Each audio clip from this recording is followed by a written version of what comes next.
Hello again. Welcome back to day 14 of our 40 days of prayer. Today we are in the book of Ecclesiastes.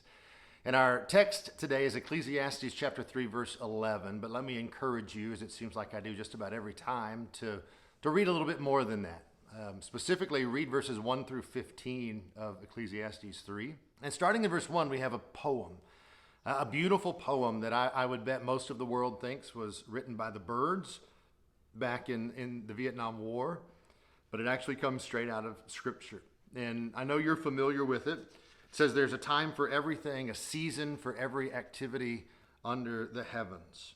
And then it lists a bunch of different ones, right? A time to be born, a time to die, a time to plant, a time to uproot, a time to kill and to heal, a time to tear down, a time to build. And it goes on and on and on. It's a beautiful poem. Well, after the poem, the wise man who wrote Ecclesiastes kind of explains the poem.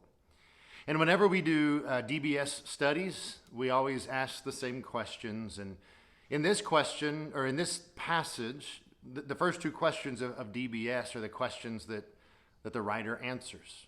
What do we learn about God? What do we learn about people? And he answers that first question, what do we learn about God? And basically he says what we learn about God is that there is an eternity. That there is more than just what we see around us, that God is at work and he has a plan and he is in control. And then the question is, well, what do we learn about people? And the answer he gives us is we don't get it. We don't understand what God is doing. We don't get to see behind the curtain and figure everything out. And that's an important lesson for us to learn. And what the Ecclesiastes writer wants us to know is that if we get so caught up in what we don't know, we're going to miss what we can know. You can know what season it is, he says. There's certain seasons for different things. You can know what that is. You can't create the season. You can't control the season. But you can enter into the season. You can do what's appropriate in that moment. He says when it's time to dance, then dance.